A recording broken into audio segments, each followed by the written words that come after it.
YouTube, it's Brian Phillips. Look at this beautiful helicopter from Xiang. This thing is awesome. No, I haven't armed it yet. That's why that light's flashing. And just beautiful direct drive brushless motor up here and on the main rotor. We have awesome LEDs, red and green, and then press and hold that button to turn your battery on. And then we have rocket pods and a minigun. So cool. So we're gonna take off from this little makeshift pad next to our beautiful new pond. Camera crew, oh, we got a green light now. Okay, so sticks down and out to arm. There it goes. And then I can press up to take off. And it should lift up. There it goes. Oh, that is so sweet, guys. Look at this. It's a Huey. We've seen a couple of Hueys lately. And look how awesome that thing looks. I love the lights. And look at the white tips. So gorgeous. So this one is from Xiang. We get good flight characteristics. Just remember, the optical flow sensor will not work well over water, okay? So that's currently on. And if I turn it off, it'll drift a little bit more, but it's still flyable. And it'll go a little faster too. Because when you're in manual mode, then it's gonna let you move around a little bit quicker. You see that? Whereas when you have the optical flow sensor on, which I'm gonna turn back on, it's gonna hold its position like it just did. This is not a GPS heli drone, folks. It's trying to find its home position where it was told to last be. Now what's gonna happen is when you go over water, it's not gonna have anything that's very good for comparison. So what happens is, watch this. We'll go over water and it'll just drift, you see? It's like it has nothing to hold on to, but it'll fly just fine. You're just gonna notice that it doesn't necessarily do as good about holding its position, okay? So now let's just keep flying this thing. Look at the water, that is so sweet. Holy cow, that is gorgeous. Oh, look at the currents in the water. Awesome. Going up just a hair. See, it's trying desperately to find it, so I'm gonna switch to manual mode. If you wanna fly over water, just go into manual mode, and you have to resist a little bit more wind and stuff like that, but it's no big deal. Oh, that is so cool. We got to pick up the troops. Okay, so coming back, we're going to go up a little bit. Now, by the way, I think we're in low rates. We have a red light now. I'm not sure what that means. Manual. Oh, manual. Manual mode. Yeah, so you can see that, guys. It's on the top of the exhaust. Okay, coming by you here. Camera crew, you good? Okay. Why don't you go a little bit over to your left, please? Man, this thing is so dang rock solid. And about time I said that, I got a little gust of wind. Okay, now we're back to the optical flow sensor, but it's not gonna know what to do with itself because there's no land. Now that we're over the land, it's gonna basically find its position and generically it's gonna work better, okay? So I'm gonna go back to manual and then I'm gonna go back to optical. You can see that light change colors. Manual, optical, okay? So the optical flow sensor will make it a little bit more touchy. Now also, there's this, high and low. So I'm in low right now. There's high rate, number 1, number 2, number 3, and then number 4. So let's try that next. You can flip this thing upside down. Camera crew, you wanna just stay to my left. That'd be great. Okay. This hill is maybe not, let's go up a couple of steps, just so I know where you are. You're supposed to be 5 meters high, so like 15 feet. And then I'm gonna go ahead and put it in high rate, which I am. You're supposed to be in manual mode. So here's manual, 1, 2, and then 1, 2. And it didn't do it. So I wonder if I'm not high enough. We'll go up higher, guys, okay? Holding it, there it goes. Then it's gonna fly, just like before. Exactly the same. The only difference is now, you're in manual mode, which means you have no optical flow sensor. And yes, you do have to be up really high to do this. Go down by the trees, please. Perfect. So what I'm gonna do is I'm gonna bring it down closer to us. And if the controls do not reverse, I'm pulling down on the collective to bring this down. That is so dang cool. Now it also doesn't care about water now because it's basically flying all the normal controls that you would expect, okay? Except it happens to be totally upside down, which is nuts that we can do this with our flight controllers these days. You wanna go down there by the water a little bit more? Take a left, left, left. Thank you, perfect. That is so dang cool, guys. And you don't have to be an expert pilot to do this. It's basically flying itself, okay? So that's what's so crazy about this. Now, I'd rather not end up in the water, so what I'm gonna do is I'm gonna fly over. We'll actually come over here where we got a better vantage point. We're gonna try to get it to where you guys can see really good too. We'll go to the other shore. And then all I have to do to get out of this is basically hold that button again and then flip. See, it didn't do it because I'm not high enough. I'm gonna go up higher. There it goes. See? Now it's just in regular flight mode. I'm in manual. I'm gonna switch back to the optical flight mode. Optical flow sensor is now gonna basically maintain more positional awareness. And you can see that's holding the stick all the way down. So it's pretty touchy when you're in manual compared to this. So let's do a little nature walk, guys. Actually, yeah, let's go down here. Let's show them the rocks. We just moved some rocks. Oh, well, you want to do a landing while we're here? On the helipad? Yeah, let's try the helipad. So guys, it's an 18 by 18 pad. It's a little bit tight, okay? But it's okay, because it'll work. Holding the stick. Woo, did you see that? Mm-hmm. All the way down. Okay, there it goes. So when you're pulling down on the stick, don't accidentally rotate. That's what I was doing there, okay? So now when we take off, all we need to do is basically pull down. That's the landing mode, or you can press up or hold it down on the ground for a period of time and it will shut off the motor. So let's take off by pressing and holding up. Oops, gotta arm it first. Then up you go. There it is. Okay, so now, as you can see with the optical flow sensor, you have limitations on how fast you can move. I'm gonna go back to high rate. It beep beeps or it beeps. Beep beep means high. Okay, so camera crew, you ready? Mm-hmm.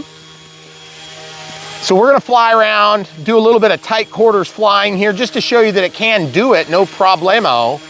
And it is admittedly very calm compared to when we flew the Bell 206, so I don't mind going between tight spots like this. It's a lot easier right now. And the, hey, you need to not be in my walkway. The optical flow sensor, when you get out over the water, it gets a little bit weird. Okay, go. But even just a little bit of optical flow sensor will really help to make this thing fly. Like, we got tons of stuff to work with there. Going over the top of this boat, I just don't want to hit those reeds because it may not have enough power to cut them. Okay, I got to cut in front of you, sorry. So as you can see right here, it does perfectly good when you're over the ground. But as soon as you walk out over the water, watch what happens. It just gets like wonkadelic because it's like it doesn't know where it is and it's freaking out. So it likes to roll. You see how it's rolling? So I just went back to manual and look, it stops rolling, okay? So I want to show you that. Basically, when you fly this helicopter,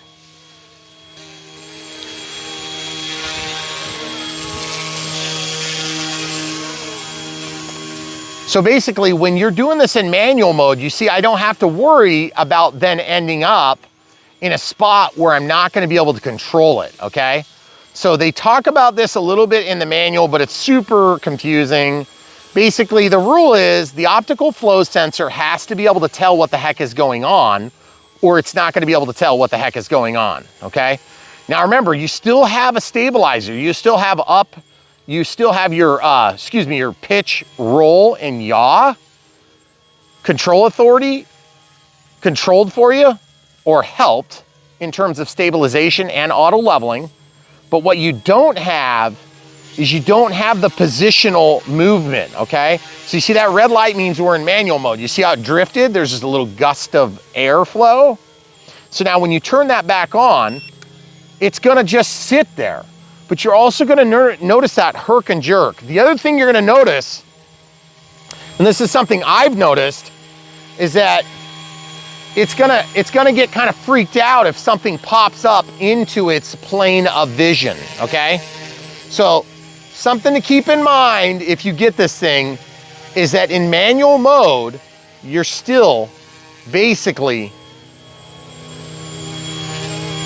gonna be flying it with auto leveling, okay? Right. This is definitely not gonna be like a more manual flight control that you might be thinking. I was trying to figure out where the manned aircraft was. It's way over there. So as you can see, the helicopter is very good. It does all the stuff you would expect. And yes, we did the Bell 206, same size class, 1/34 scale. And we did that for Xiang just not too long ago. The other cool thing is, check this out. If you're worried about your battery life, you can go up there and you can see we got 2 lights, which means we have between 50 and 25%, okay? So basically when it gets down to where there's just 1, you're gonna be at about 25% to 0%. And when you have all 4, of course, you're gonna be at 100 to 75%. So you can just look at it from a distance. Also, the scale guns on the side are totally sweet, and the scale rocket pods. But remember, this helicopter only comes with 1 on each side, which is kind of a little bit weird, I thought. But look at that thing. It's ready to unleash hell and damnation on any of its enemies. That is so pretty. And by the way, you can get up and away in a hurry, but it is a little bit harder to go down with this helicopter because the optical flow sensor will slow down the descent dramatically from in manual mode. So if you're trying to fly close to the ground like this, put it in manual. You see how it was just herking and jerking? That was not me. That is the way that the optical flow sensor gets confused, because as you blow those blades of grass out of the way, the helicopter doesn't know what to do about it. It thinks that the ground proximity has changed. So when you get close, you're gonna notice in manual mode, you're gonna be way better off. Because to be honest with you, especially on a calmer day like we have today, you're not gonna have a big issue. There's our warning. Okay, so it's starting to flash, so I'm gonna try to get a landing here. Okay, so we are currently in manual mode. I'll go to optical just to see if it helps. And I'm gonna bring this down by hand, just manually trying to bring it down. Just let it go forward just a hair, Brian. Woo! I guess that's good enough for me. Okay. Okay, so when it unleashes, I gotta say something about the Bell that I didn't notice that I did notice about the Huey. Is the Huey, the UH-1 has more of a curved skid and it likes to lean back. Now, there is a tail skid on this helicopter, okay? So if you're going to fly this, I wanna see if it'll take off here. Why don't you go back a few steps for me? Okay, so it sticks down and out, that's fine. Sticks down and out, let's see if it'll even arm. I don't think it's gonna let me start it because we're in low voltage. Now also there's a cut right there. And that's gonna basically stop the helicopter right in its tracks. So if you're over water and you do that, it's falling in the water. If you're over tall grass and you do that, it's falling in the grass. Part of the reason you need that is because you have a spring-loaded collective. This is not like a normal collective where you can just bring it down and bring it to 0 throttle. Because even with a throttle and pitch curve where you wanna fly upside down, all the way down does not mean no throttle. If you have a regular 3D capable helicopter, that's power all the way down so you can fly upside down, okay? So this will actually kill the helicopter. Now let's try taking off again, see if it'll let us. And it doesn't, and it doesn't. So as you can see, all the parts moving, but no action. And you cannot arm once you're to low voltage, okay? So lots to learn about these little helicopters. Yes, the doors do open. These ones open considerably easier than some of the other offerings that we've seen. I'm gonna go ahead and turn this off because I'm sick of listening to it beep. Once you press and hold it for a moment, the lights will go like that. Then I can press and hold this, shut that off. And then if you wanna release your battery, you just move these 2 clips in and it pops right out. Very easy to load, 1200 milliamp hour, and it charges with a USB-C cable, so you need no sophisticated charger at all. And just absolutely to die for on scale details. The thing is gorgeous. It is really, really well done. And I love the way these helicopters are looking. Not only are they coming out of the package nearly done we had to slide in these and then put on the rocket pod. Yeah, which you can switch these out too. Like if you wanted to take these off, you can take them off. And then the little fins do come off. They're not painted on the bottom, which I was a little disappointed. But beyond that, fitment here was a little bit sloppy. Beyond that, absolutely to die for looking helicopter. Also, this is kind of interesting because it's got a singular exhaust tube on it. So this is like an older style UH-1. UH-1D is what this is supposed to be modeled after. And the red horizontal stabilizer fins, I think are kind of cool. They help a little bit with visibility because olive drab can sometimes be a little hard to see. But this is a nice looking olive drab. It's very dark and rich. I like that. Some of them are more washed out. And I've noticed that about a couple of different brand offerings. But boy, can you ask for more? This thing is absolutely fantastic.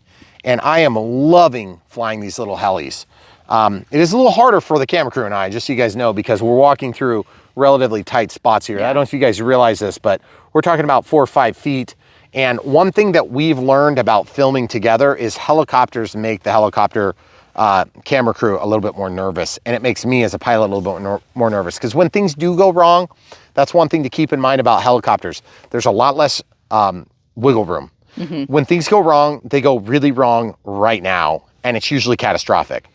That's part of the reasons why I'm extra picky about helis.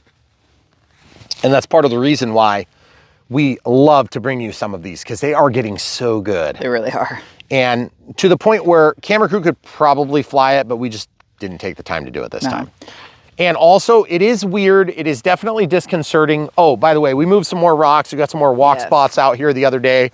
Redoing while the water is lower, we're doing this. But at the end of the day, we love sharing this whole project. This whole pond project has been a labor of love for years of effort. I wish there was some fish you guys could see right now. But we do have 10 earlier. We have 10 species of fish in here. I know you guys are curious about it, and so we try to share it. But here soon enough, I don't know if you can see where that hay bale is up there. You can't see the other 4 points because it's so big. It's a 150 by 200 foot pad that's going to be built there, and there will be a huge hangar there. And we cannot wait to share that progress. It's going to be something else.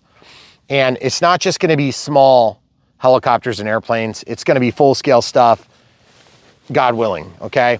Because there are a lot of steps between here and there.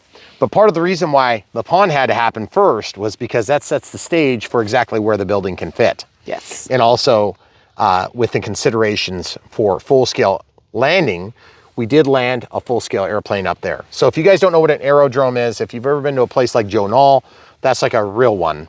That's huge. They have like 400 acres there. We have 24 acres here, and just under it actually. And we love it here. It's beautiful, but it's also extremely lots of work to keep up with this much property. And we do it because we love this hobby, and we want to share it with you because it's just a fun experience. And so hopefully we don't distract too many of you from what we're trying to do, which is to bring you guys and share the joy of this amazing hobby with all these new amazing attractions like this UH-1D from Xiang. It is very good. It is also timid. If you don't want a timid helicopter, you probably don't want this one, okay? But I gotta say this, there's something about a timid helicopter that takes the edge off for people that don't know how to fly helicopters. So it might be for you, if for nothing else, for that reason, okay? Same thing with the Bell 206 we just did the other day. Another good option for somebody that's just really wants to fly helicopters but doesn't have the time or wherewithal to actually learn to fly a helicopter, because flying helicopters is hard, in my opinion. And the people that are heli enthusiasts, just remember, don't rip me a new one every time we do a helicopter, because not every helicopter is gonna fly like you want it. I want scale helicopters, and I want them to be big too. So yes, do I want this to be a 700 size? Yes, that would be awesome. Do I want it to be 1,000? Yes, but that is kind of like a whole nother thing. Yeah. But can you imagine how sweet that would be over here? That'd be so cool. At least I could film it from inside. I wouldn't have to be out here with you. So at the end of the day, helicopters are a totally different thing. You can fly them in tight spaces. This is not sub 250. Right. So if you're gonna do it legally compliant and you're not in a FRIA, then you would have to actually have a remote ID module. So like the Ruco would be one option. The Sky module would be another option. There's a bunch of different ways you can do that. We try not to bemoan the issue because we really don't care. And to be honest with you, it's close enough. I don't think anybody's gonna notice or care either. This isn't a drone. It's not a heli drone. It's not a GPS heli drone. If you want a GPS heli drone, this is not the one for you because it is not a GPS heli drone. We are depending on a relatively unsophisticated optical flow sensor, okay? And I gotta say, the difference between an optical flow sensor and a GPS heli drone is huge, okay? The optical flow sensor is part of the control circuit with a GPS heli drone, and the GPS does the primary management of position. But then also you have pitch, roll, and yaw that you would have at a normal stabilizer with auto leveling. And a lot of the GPS heli drones that we have seen so far allow you to come out of that and go into a full manual flight where you can flip upside down and do the different things you want to do. A lot of us helicopter pilots don't want to fly upside down. We don't care. It's not that big a deal. If it does it for me, it's kind of cool, but as you can see, it's a little bit wonk. You get up high, you flip it upside down, you got to bring it all the way down, and you're just like nervous the whole time. Like, am I going to get a low voltage warning? Right. Is this thing going to flip over? I don't want to find out, okay? But having this thing come down and fly and be under control and sit still when you let go of the sticks, it's just, it's weird. Even for me, it's like we've seen a lot of weird things, but it is really fun to watch, okay? So it makes for a compelling argument on why you might want to buy this thing. And if you do want to buy this thing, check it out in the links of the video description down below. You'll help support Brian Phillips RC. And then are we going to put the 206 right next to this? Yeah, we probably Given will, that they were just so recent. Yeah, same time frame. Yeah. Now, the other thing too to keep in mind is that yes, we are flying this in a beautiful environment, but you don't have to have a huge environment. However, this thing is a little bit wonk inside because you don't have tons of speed on responsiveness. I'd be a little bit concerned that you might run into a wall or something. So be careful. That's my only fear with this, because we did take off the Bell 206 inside and it was like everything I could do to get it back on the ground because it's drifty on the way down, okay? And by the way, 18 by 18 inch, if you're building little helipads like I did, don't do 18 by 18, do bigger, like 24 by 24 at minimum. I'd like to get 36 by 36. That'd be about perfect for most of the helicopters we do. And then that gives me room. I'm gonna bury them so that they're just flush, and I wanna get some little solar lights. So there's like 4 marker lights. It's gonna be so cool. You are? Yes. Oh, good. Good to know. So if I say it on YouTube, then I have to do it. But at the end of the day, we love doing this stuff, and we love that you guys keep coming back to support us on Brian Phillips RC.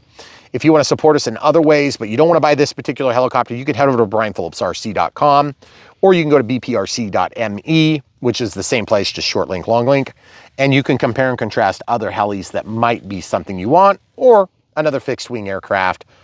We have them sorted by type and by manufacturer, so it's easy for you to find what you're looking for. And that'll bring you right back to YouTube, where you can watch the playlist that we directed you from our website too. Also, we have links to supplies and things that we used, of which would be the Roku or the Ruco remote ID module. Or the power adapter that we use to plug in the... So we have lots of different links, and that's pretty much how we fund the channel. The best thing we can do is just when you're buying something, just follow the links. You'll support us.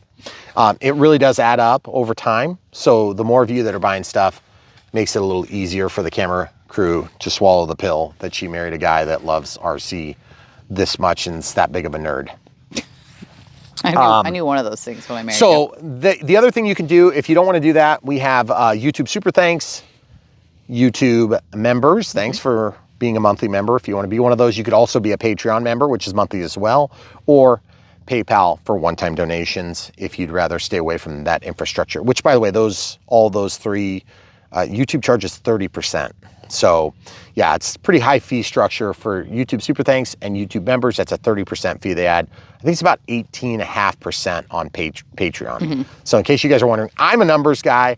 I give a crap about stuff like that. When I'm supporting somebody, I don't want to give anybody else something on the way. But that's just me. The best way to support us financially, if you want to support us financially, is buy airplanes, helicopters, VTOLs, all the stuff that we do on this channel. When we do it, we need to have more stuff to do. And so it perpetuates an ecosystem of this RC environment that we want. And what's going to happen is when you buy from the links, somebody else supports us financially, which is really nice. And you don't have to. You get the same price, you get the same RC bonus bucks, discount coupon codes, all that stuff all still works. They just know that we sent you there, or maybe we closed the deal. Maybe you were considering this and you watched a couple other competitors on YouTube did their video, and after ours, we helped you answer all the questions, so you wanted to reward us by following the link. But that's how that works. If you guys have questions, leave them in the comments below. We'll try to help you out as much as we possibly can. And by the way, if you want to help continue following us so you can see all the different things as they unfold here on Brian Phillips RC, we invite you to do that, because there is so much more right around the corner. In fact, right now, we're gonna do the Unbox build radio setup on this. And full disclosure, we did not fly this one inside. So if you're waiting for an indoor flight, then you're not gonna find it on this video. So stay tuned, so much more from Brian Phillips RC. Thanks for watching. YouTube, feels like it's been a million years, so we're gonna open this box right now. It's gonna be great. If you're new to the channel, this is Brian Phillips. My wife is behind the camera. She's the camera crew. Her name is Maiden. I do not call her camera crew. This is where I like to be. Okay, here we go. Oh yeah, the F07 gyro stabilized UH-1 Huey. Very cool. Oh, it's UH-1D. So we have done a couple of, man, there's like a whole explosion going on in there. That's pretty amazing. Really? I don't know if there has to be explosions. I think the last one, there might've been some fires and stuff, but this is from Xiang, okay? So they're claiming it's a 14 plus. I'm gonna tell you this right now, these helicopters take a little bit more skill than the heli drones that we've done in the past. Heli drones are the kind that have GPS, and they pretty much fly exactly like a heli drone. But this one is gyro stabilized, dual brushless motors. It's got an altitude hold, and it's an optical flow sensor, not optional. One touch inverted flight. Now, we just recently did the brother, sister, whatever you want to look at it, and it's right here, and this is a Bell 206. If you guys are seeing this and you think, hey, I kind of recognize that box, you would be correct in your assessment, because this Bell 206 is one we just did the other day, and it is also very good. So is it the best helicopter we've ever done? No, but no helicopter is the best helicopter we've ever done. Except for maybe we have done the most expensive helicopter. We've done the most advanced helicopter, but at this point for us, this is gonna be right in the middle of the road. And we know this because we've flown that one, and they should be almost identical. It's just a different shell that's wrapped around the body, okay? So first things first, user's manual, some spare parts here. It looks like they threw that in after the fact, which is really weird. And as you can see, the packaging on these is pretty simple. There is some guns to install on this one, so clear plastic. We had to put the tail feathers, or the horizontal stabilizers, on the Bell 206. This one has a stinking minigun, awesome, and a rocket pod, so only one of each. That's a little lame, I want two. Just like this nice, beautiful pair. Give them a squish. That's gonna protect your sticks. Those for later. Yes. That being said, Xiang has a basic controller, and then they have a more sophisticated controller for their auto leveling, or excuse me, their GPS heli drones. Now, GPS heli drones is not a proper terminology from the manufacturers, because they're in China. They don't know how to communicate these things. Gyro stabilized is pretty accurate for what this thing does, but GPS heli drones would actually connect to GPS, and they will take off, hold their position, and do all that stuff. This uses an optical flow sensor, and so you can tell the difference on transmitters, because the transmitters for the GPS heli drones are considerably more complex, okay? Now, there are more complex gyro stabilized helicopters that we have done in the past, and they have more sophisticated transmitters too, with screens, and you can make adjustments. I actually don't prefer those, especially if you're a beginner, because some of those require you to know how to fly a helicopter a little bit more so, because you're setting up the pitch curves and the throttle curves and things like that. I like these because you take them out of the box and it is what it is, which for most people watching Brian Phillips RC, you're fixed wing aficionados. That's what you do, because that's what we do. And then we do helis too, because helis are awesome and fun. This is just our recent batch. Okay, so this is a centered stick. There's a high-low rate. This screw pitch is how you reset your gyro in case you have to replace components, like a servo or something like that goes bad. This is the landing button. You can press that to land, or you can just hold this down and it will eventually shut off the motor when you hit the ground. It's not a big deal. This turns on the optical flow sensor, which is on the bottom, and we'll talk about that here in a minute a little bit more. And then manual mode is going to be down here. Now, manual mode does not mean you have full control. You can't flip it upside down and fly it and do all the things you would do with a normal collective pitch helicopter, like one of these over here on the shelf, which are more sophisticated. But then also keep in mind, if I remember right, like this UH-1, that was Xiang too, right? No, that one's Gooski. That one's Gooski, okay. I'm trying to think of one of the other Xiangs. This is a GPS heli drone. Yep, that one might be Xiang. That one, I believe you can actually go into a full control mode. You have to, if you want that, you have to get it, okay?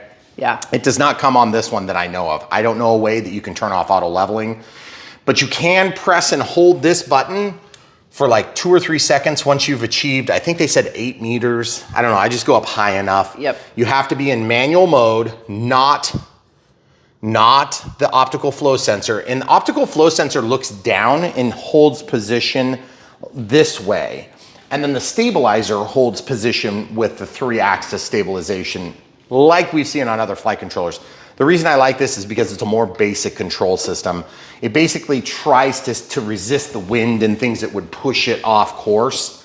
But there are times when that doesn't work well, and that's over water, which we fly over water on a routine basis on our new pond that we just built, and it's like glass smooth right now, very light winds. Where was the light wind when we needed it? Yeah, the last. Yeah, because you can fly this helicopter. That leads me to my next thing.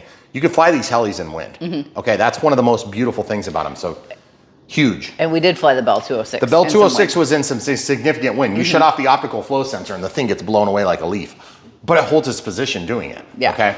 It just, it still, you've got an up and down that's controlled by the optical flow sensor and the spatial awareness. So it's basically makes up for the 2 axes of control. So if you control pitch, yaw, and roll by a 3-axis stabilizer, then the optical flow sensor just points down and looks at the ground and says, okay, is it moving? Is it moving? Is it moving? Is it moving? Hold still, hold still, hold still.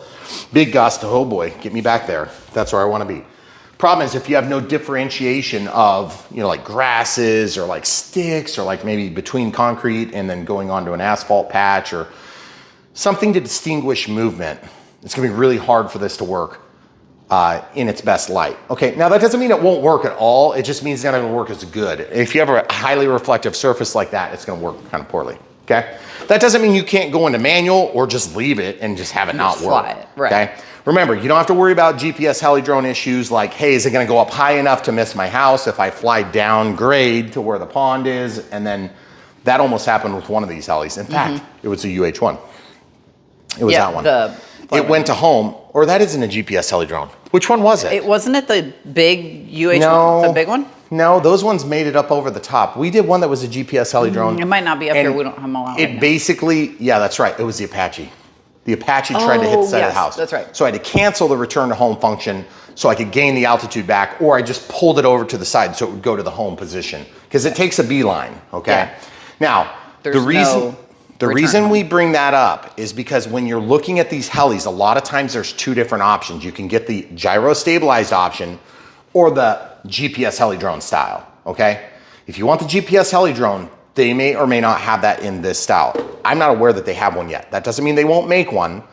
And without further ado, we're gonna break out the batteries. I know you guys are you're like, just take the helicopter out. Okay, so these things have a little push button. You wake them up. That's also how you power on the helicopter. Okay, so we got some charge on that. And we're gonna have some charge on this. Now you're looking at a micro pH connector here. So that's got micro pH 1S, meaning 1 cell in series, which sounds stupid because it's not in series if it's just 1, but that's what it means, okay? Micro pH is a connector style that's synonymous, like the ultra micros used micro pH 1S connectors, okay? Now let's talk about charging while we get this thing ready and we finish the Unbox build radio setup, which by the way, if you guys are wondering, Unbox build radio setup is usually pretty simple and basic on helicopters because they come out of the box almost ready, okay? If you guys need a big, powerful USB adapter, we found one.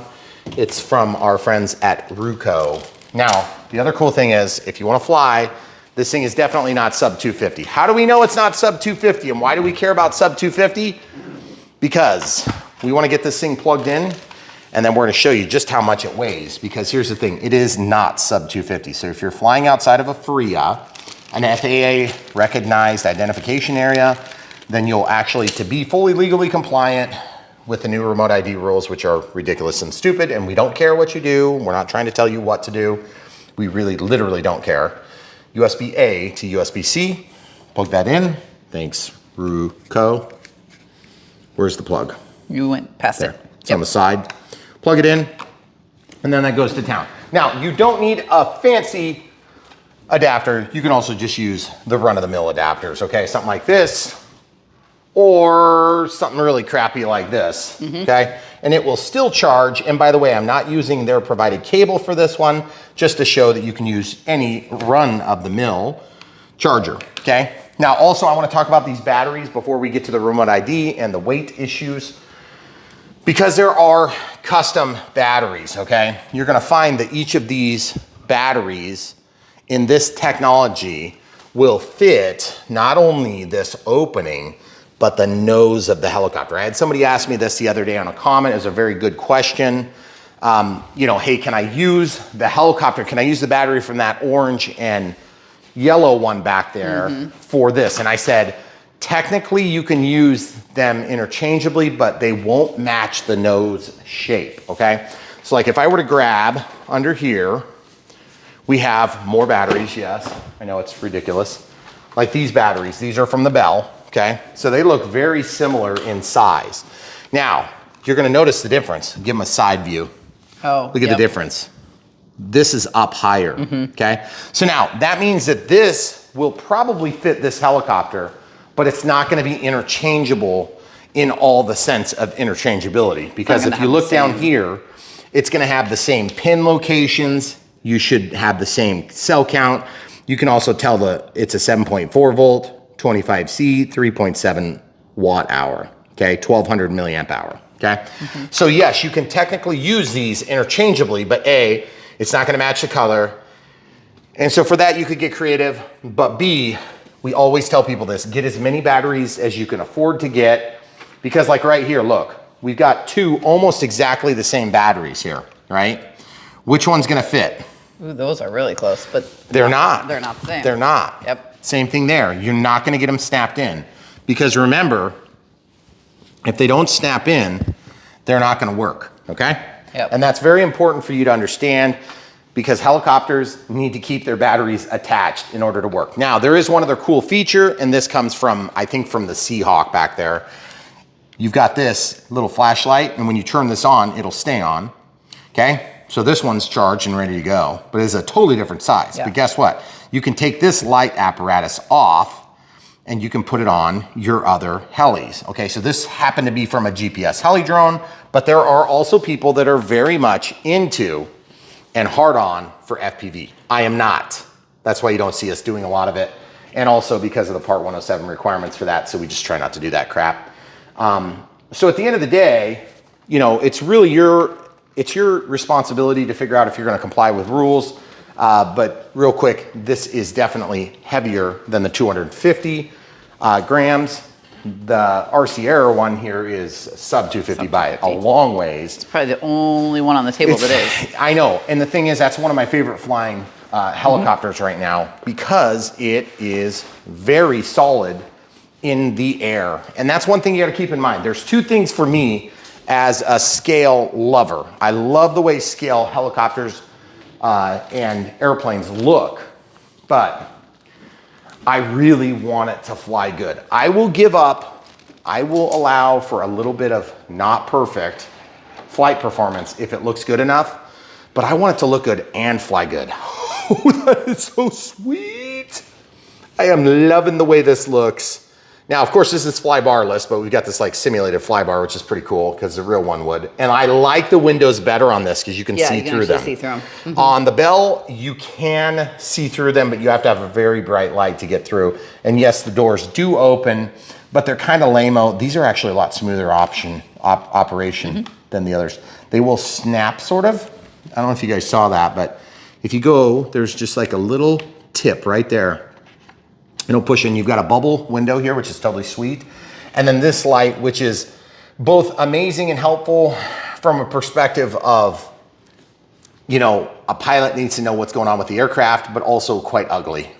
Now, the other thing is, I noticed on this particular helicopter, one thing I'm not crazy about in the scale appearance is it feels like the blades are maybe just a hair smaller.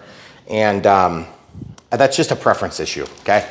This is going back in the box. We don't need the spare prop. We have two things. We have the tail rotor, we have the hex drive, and then we have the main rotors. So we have spares for all that, which is really nice. And it looks like you can get this with up to 3 batteries, sometimes up to 4. They'll actually install the battery into the helicopter. But just keep in mind, when and if you get one of these, the packaging, pretty much we don't have a lot that come broken.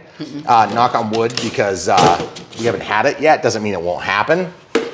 So let's get this build done real quick. The build's gonna be very simple, because once we're done building it, we have to weigh it to see if we are within spec. And I can already tell you right now, we're gonna be over 250. This is kind of soft. That's a little weird. Direct drive motor. Okay, so that's pretty sweet. And back here, of course, direct drive here. It looks like that's a 1204, 5300 kV on that tail rotor. Now, for those of you that are helicopter aficionados, you're gonna know exactly what I'm about to say. Direct drive does not give you the same feel, strength, and ability to keep up as a belt drive or a gear drive, okay? But you're not gonna find that on this size heli, okay? Now, let's pop this thing apart. This is 1/27th scale, by the way, I believe, right? Yeah, I think that's correct. So if you guys are wondering what that is. Now, these are red tail feathers. I'm not really sure why they're red, but that's fine, whatever. I think red, anytime you have a visual striking difference in color, it does kind of help a little bit with orientation. And look, we have one that's not snapped here yet. I just snapped it, so it's done. No big deal. These things are like detailed models. When I was a kid, I mean, like I said, I've said this time and time again, I would have killed for something that's so detailed and absolutely gorgeous. I mean, that thing is gorgeous. Yeah, it really is. All right, so, oh, these are like short little stubby wings. Why are they not painted on the bottom? Yeah. That is not Is it gonna get covered up mostly? No, there's nothing to put on there. Oh, you're saying by the guns? Yeah. Yeah, not really. That's lame-o. So this goes either way, front or back. See, there's like a little teat on the center. You see that? Mm-hmm. Which one's the forward and which one's the back? Oh, that's just a molding process. They just left it on there. So this just slides forward. I do like the fact that there's less assembly than we've seen on other helis of similar size class. And then the minigun, so cool. They would not generally have a gun outside like this, I don't think. It would normally be mounted inside, but I'll still take it because it's pretty cool looking. So we've got, that is totally sweet looking. Oh yes. How would you like to have that thing facing you? Yeah, okay, so getting to the point, we got to get our batteries charged, but in order to fly this helicopter, even though it is listed as ready to fly, it's actually kind of not totally, and this is typical of Chinese manufacturers and their different helicopters. That is, you have to provide the batteries for the transmitter, largely because it would cost a lot more to ship them than it would to actually buy batteries here locally, and so they just let us provide the 4 AA. So we're gonna grab those and come right back, then we'll do some weighing. All right, so AA batteries we provided, and so flat side goes in, so the negative goes to the spring, and the positive has a little bump. If you guys are brand new to the hobby, and I say this lovingly, guys, we want you to find success in RC. Brian Phillips RC is all about trying to help people get back to the hobby, people that are brand new to the hobby, and people that are just interested but maybe on the fence, okay? If you're brand new to the hobby, these helicopters are still not the easiest helicopters to fly as what you can get. So I want to point that out. Even though they're gyro stabilized, they are a million times easier than what I would have started with even just like 15 years ago, 20 years ago, close to the beginning of our marriage. Yeah. It is not like flying a regular collective pitch helicopter. It will literally fly itself upside down in hold position, generically. I mean, there's no optical flow sensor when you're upside down, which we were going to talk about. And so while we got our battery still charging, let's talk about what an optical flow sensor is real quick. That is the optical flow sensor. It's a small camera, okay? So this little pin-sized camera is pointing down and collecting lots of data about your residence so the Chinese know. I'm just kidding. That was just a total lie. Hopefully. I think. Maybe. But what that's gonna do is it's gonna look down at the ground and keep its position this way and this way so it doesn't move, and it's also gonna keep its position this way. Everything else is handled by the stabilizer, so it handles the roll axis, the pitch axis, and the yaw axis, okay? So those three things are handled by a separate part of the control circuit, all then summed up and utilized as a second pilot, or in most cases, the first pilot, and then you are the second pilot, okay? You have a suggestion to lean forward, so that will make your helicopter lean forward, or you can lean back, so lean forward, just imagine it's the helicopter with the nose there.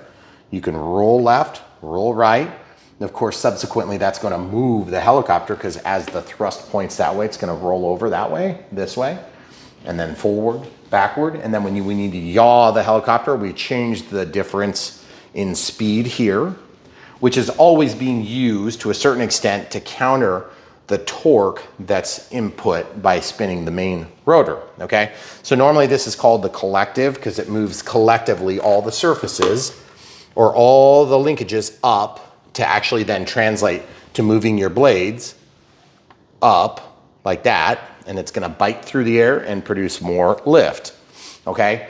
The speed also changes, okay? So in a flybarless system, there is a pitch difference and then a speed difference on the main rotor. The tail rotor is basically designed to keep you point forward. And you're gonna not keep pointed forward if you remove it, or you're gonna apply a little extra to not keep you pointed forward the other direction. And so if you think about it, really, the helicopter is a relatively simple machine. It's just got a lot of moving parts, okay? So at the end of the day, the collective goes up. Whoops, my knobs were unscrewed slightly, and you can also run this one on the bottom out. That's a jam nut, okay? So watch this, you run that out a little bit. Guess what, now my stick is longer if you prefer to have a longer stick, okay? Now, if you want it shorter, of course, you would just loosen this by pulling it out and then run it all the way down to the base, and then you have a shorter stick, okay? So if you want a longer stick, shorter stick, that's not really something they talk about in the manual, but it is a reality, okay? So just torque this down if it's loose. Mine was loose. You don't want those slipping while you're flying. And you also notice they're sharp. That's so that your thumbs will get traction, okay? Very good. So the optical flow sensor is gonna do one function, the stabilizer is gonna do the other function, and then there's this crazy function where you press and hold this, where there's an upside down marking. You'll press and hold this, and then after a second or two, then you'll kick it over one way or kick it over the other way. And it will flip over and it will start flying that way, but your controls will not reverse. You basically fly it just like it's upright. You'll fly it just like it's upright.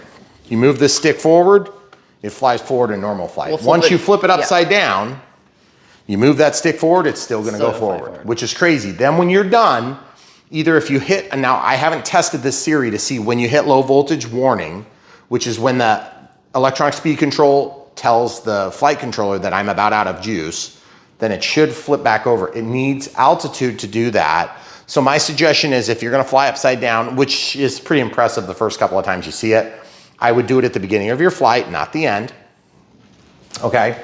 And also we were gonna talk about weight, and it looks like we're getting pretty close on here. I wanna talk about one other thing while we're working our way over. And by the way, if this video seems somewhat disjointed, don't worry, they're all that way. 1.5 millimeters, I'm gonna tighten this just a hair because I like these to be tight enough that they will move, but you kind of have to work at it a little bit. I've heard 100 different ideas. I think most of the heli guys are like, if you give it a rough stop, they'll swing. And that's kind of what I have heard the most, okay? You don't want it like you have to hit a tree for this to flop out of the way. But for me, given that we do a YouTube channel, I like to have it hold still. So when I'm doing a thumbnail, I can have this thing where I need it, which sounds lame, but it's true, okay? Let's talk about weight for a minute. Now, admittedly, this is plugged into a cable, And so it's going to impact the weight just a little bit. If you guys didn't know this, Brian Phillips RC, my day job, I work on industrial scales, so I am an expert. I've been doing it for almost 20 years. I know a lot about scales. So 83 grams, just so you don't think I'm full of crap, 78, okay?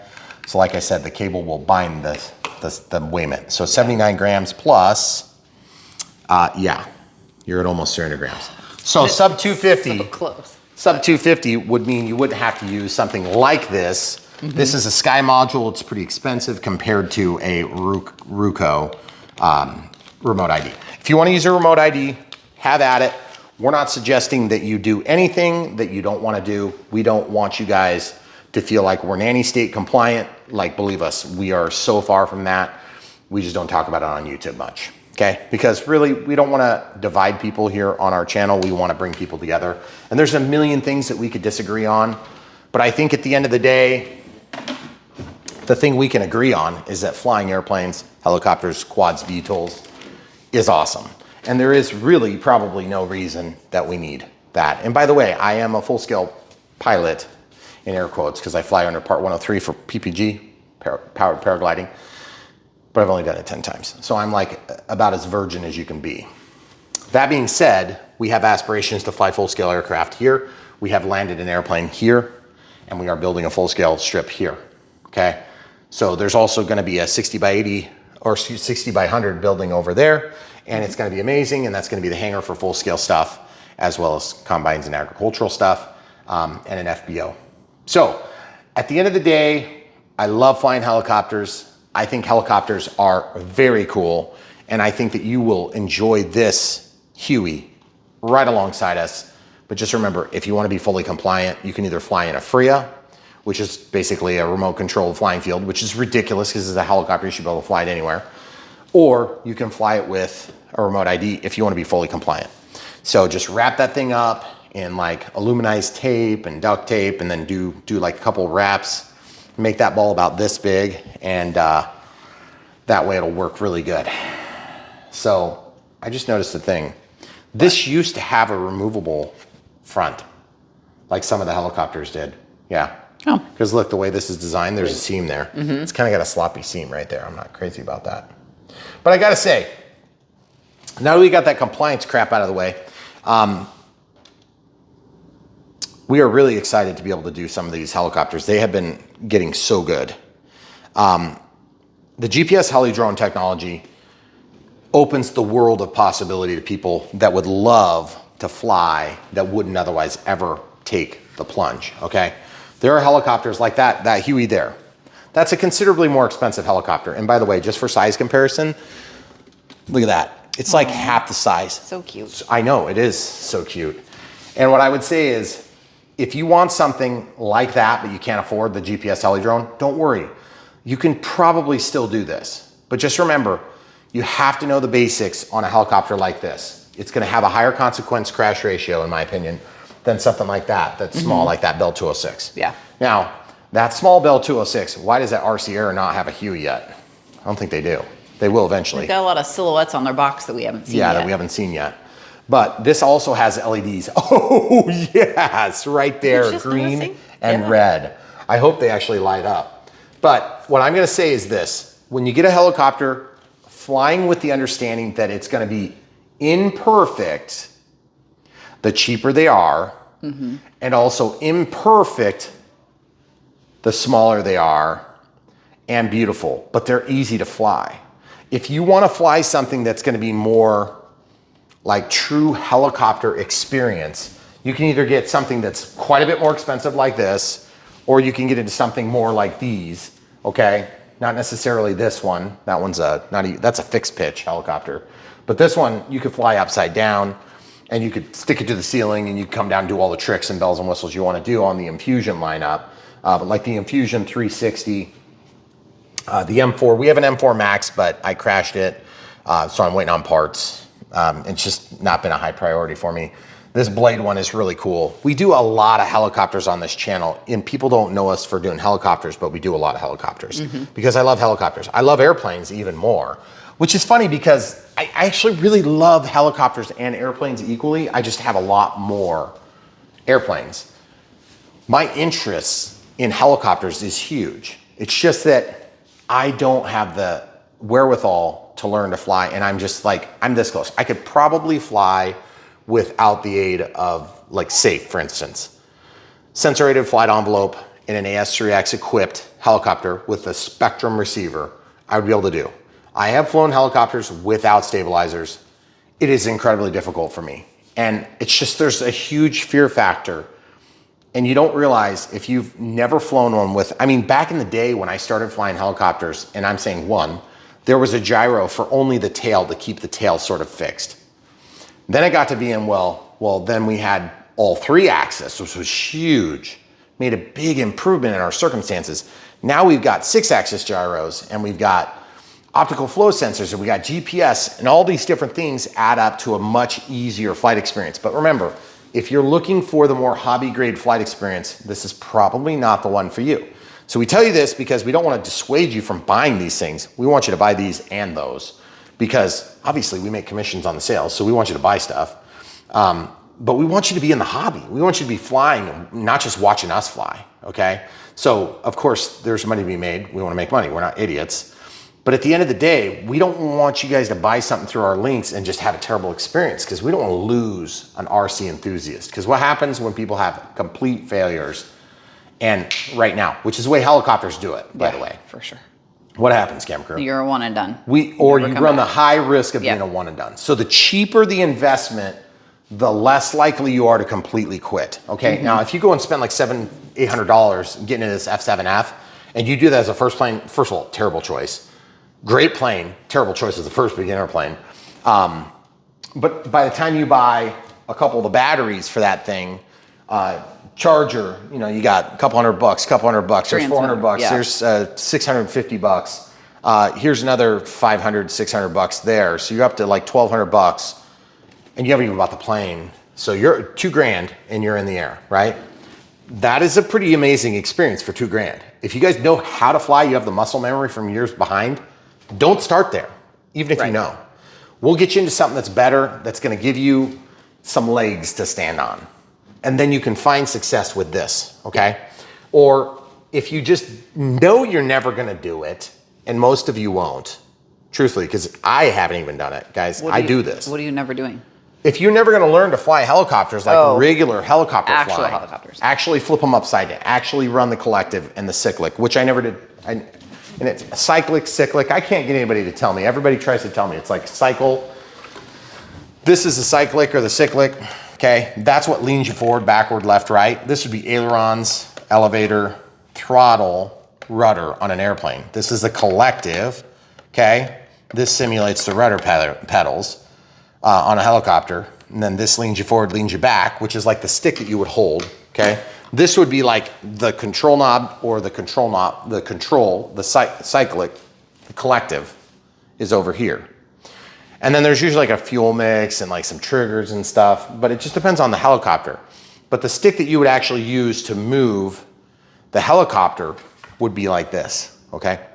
These are the things I enjoy about the hobby, is learning and teaching people the basics, okay? If you need help, you're in the right place. Brian Phillips RC is all about helping to teach you guys what you need to know, the bare minimums. Now there's a lot to build on what you've learned in this one single helicopter video, okay?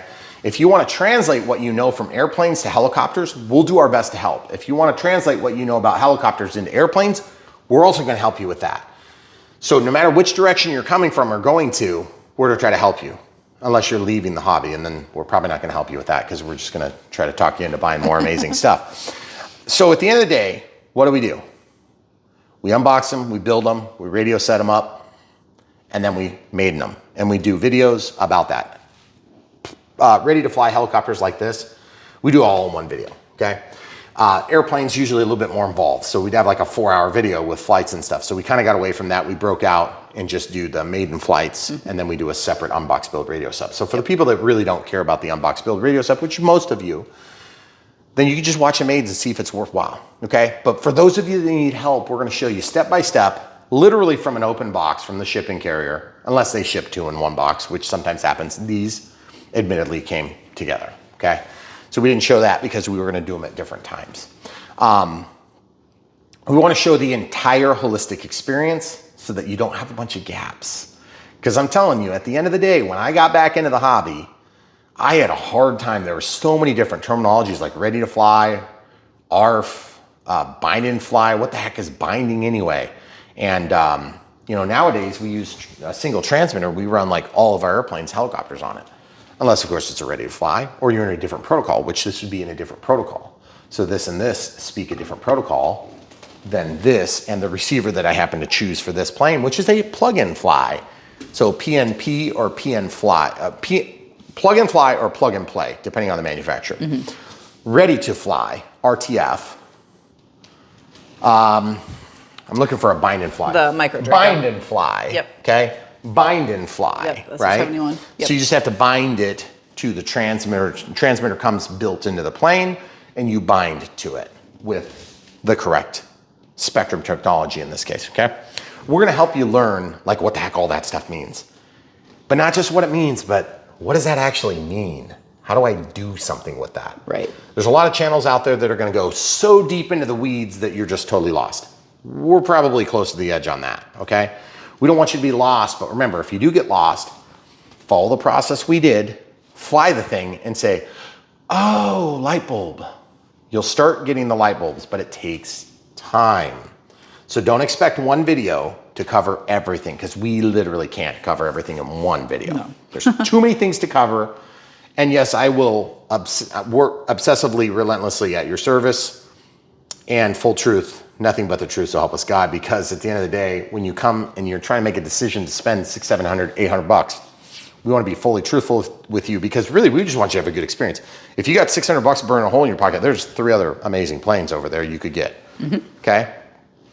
And of course, at the end of the day, we are trying to fund our own RC experience here too. So you are helping Brian Phillips RC, which is a family affair. I mean, there's 6 of us that are involved in this every time a video is created. And they're all involved getting this aerodrome built because everybody helps. Like yesterday, I spent pretty much from sun up till sundown in a thunderstorm, clearing trees and taking care of this property, okay? That is not unusual. Usually, well, it's unusual because not everybody was out there. Right. And we're also building some visitor quarters right now. So that's happening right now. That's a family affair. What happens behind the scenes is a lot more involved than you might realize. It just looks like all fun and, you know, just Saturday project. Well, we want it to look that way because that's the closest analog that we can bring and show people in a real life. I'm a real hardworking American.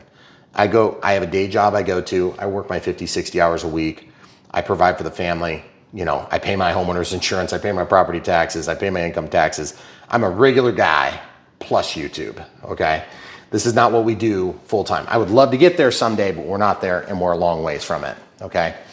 But at the end of the day, we want to teach you guys what we know so that you can find that experience and maybe cut some of the terribleness at the beginning of the project.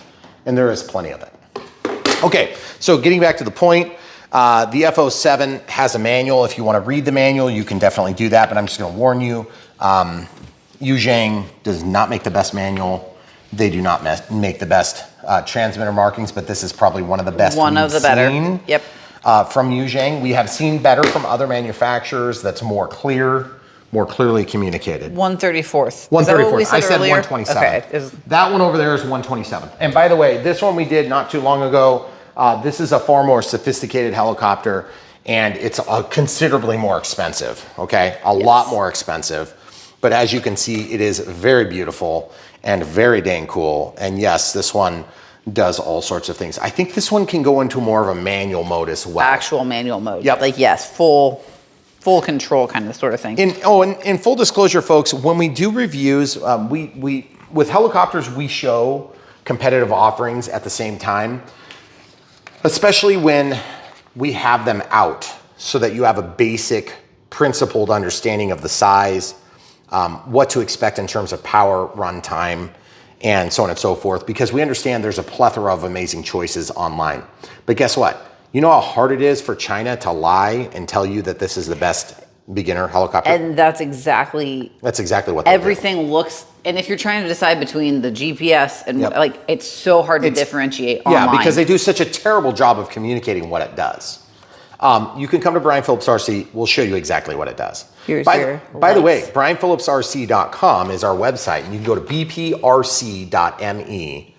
and you can navigate there. That's our short link to the same place. And all you have to do is sort by type, and you can find all the helicopters we've ever done. And scroll through, you'll see a thumbnail.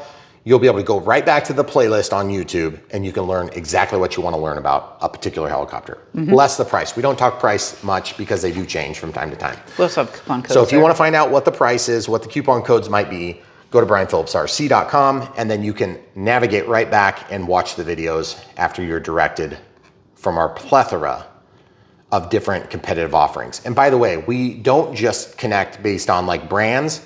We go by type. Do we have size class yet on helicopters? We're working on that. That's in the works. Yep. But we have size classes on the airplanes, types of airplanes. And when you make a decision about where to buy, all you have to do is follow the link and we will bring you to different vendors that sell these things. And yes, we do make small commissions when you do that, and that is part of the deal for us. So remember, when we do this, we don't make any money if you guys don't buy these things, which is fine. We understand. But we don't want you to buy the wrong one at the wrong time for the wrong reason. No. Because then you're just going to fail. Yeah. Or you're going to have a bad experience, and then you're going to be like, I don't want to listen to that guy anymore. I don't think we've left any stone unturned in this video. So if you liked it, smash the like button. If you learned a little something new, smash the like button. If you hated this video and you just want to see us quit, smash the like button. Yes. And then also, if you want to subscribe, click the bell for notifications. You'll know about new content that's coming right around the corner, and there always is new content coming. I think we produced more content in the last week than we did in the last 2 months, mostly because everybody wanted to release stuff at the same time because everybody is desperately trying to get their stuff out before Black Friday. And for us, we really don't care when it comes out. We just want you guys to see it in its best light. So every once in a while, the vendors, the manufacturers, the affiliates are so hard on about a timeline that they end up having their product shown in less than its full true colors because we have to fly in terrible wind conditions, things like that. Too bad for them. Don't foresee a shoe. We won't either. We want to see these things fly good. And by the way, for you sitting at home saying, you've got so many planes, it must be awesome. Well, you want to know how many times I've flown that Super Timber over there? That red and white one that costs like $900? Once, twice, 3 or 4 times. Because we never have the time to do it because we're always pushing out the latest and greatest so that you guys can get the best out of this hobby. And we need to know what's available in order to keep up, okay? So it's a double-edged sword, I promise you. Having all the things. It's awesome and terrible at the same time because I'm always flying what's coming out. And that's great, but it's also bad because when I find something I really like, I don't have any time to fly it. And we're also hitting very narrow weather windows, and that's around a real work schedule and a real life schedule. And so if you think about it, there's 24 hours in a day and there's 7 days, and we've got 4 opportunities in a given week. Well, what if I'm at work for 3 of them or 4 of them? What do you do then? So it's very challenging. That's our reality, but we do our very best on Brian Phillips RC to bring you not only consistently high quality content, but also long format content. We don't do a lot of shorts. Our shorts are highlights of our long format content. If you haven't figured that out yet, I think we have gone out and filmed shorts, like 3 or 4 times. And it was like right after we filmed the long. Yeah. So generically speaking, we don't really make shorts. We make shorts to keep the YouTube gods happy. And then we go back to long format. Yep. Okay, because that's what we do. Hopefully our long format content brings you so much more value that you are incentivized to click the links when you do decide to buy. Because that is really ultimately how we get the most value out of this. If you don't want to do that and you want to support us other ways, we have 4 different really easy ways. There's super thanks, one-time donations. There's PayPal, one-time donations, friends and family if you don't want to give them a bunch of fees. And then YouTube members, which is super nice. Thanks for being members if you are. Consistent income does help. And then Patreon, which is monthly consistent support. So it's really helpful because when you get, when it's like 10 of you, there's a lot of weight on your shoulders to be part of that flight crew, I think is what we call them usually. If you guys want to be one, that's great. Remember, you're in good company. I think we're up to like 50 or so people on Patreon. It makes a big difference. It doesn't seem like a lot, but a couple of dollars a month you know, it's not going to pay the mortgage, I promise you. But if there's 1,000 of you doing it, then maybe someday it will. You just got to do more than $2. So anyway, life is expensive. We get it. You know, it's even more expensive. Not flying this and having regrets. Okay. Cause YOLO. I'm too old for that. Yeah. But seriously, don't wait a couple of years, because who knows, maybe you're going to have some tragic accident and lose both eyes, or you fall into a meat grinder at work and you become sausage for somebody to eat later. Or maybe you get in a car accident, or you have a stroke, or something limits your physical capabilities. Or maybe you've already had that happen and you're just like crying as I say this. I don't mean to make life difficult for people that have real serious life-altering injuries. But at the end of the day, don't wait, okay? Don't wait to do this. This is one of the few hobbies you can do with your dad and your grandson at the same time, and still really enjoy it. Because you're not stuffed with your face in a screen. You know, you're not on a flight simulator, which is cool too. And I'm not trying to poo-poo any of that stuff, video games and watching movies and hanging out in front of the TV with the family, whatever it is you want to do, that's fine. I'm not trying to take anything away. But this is going to be more inclusive. It's going to be more very real than what you're going to get on a screen experience. So don't wait. Do it now, and do it soon, and do it often. And if that means in 5-6 years you get moved to a different environment where you don't have easy access to the same flight field, well, then you didn't waste those 5 years, okay? But if you're waiting and you want to fly this F07F and you have zero experience, you got to start somewhere. We're going to help you on Brian Phillips RC. All right, that's all we got for you. Hopefully this answered all your questions. Leave the questions and comments down below, and we'll do our best to get to them. Come back for more.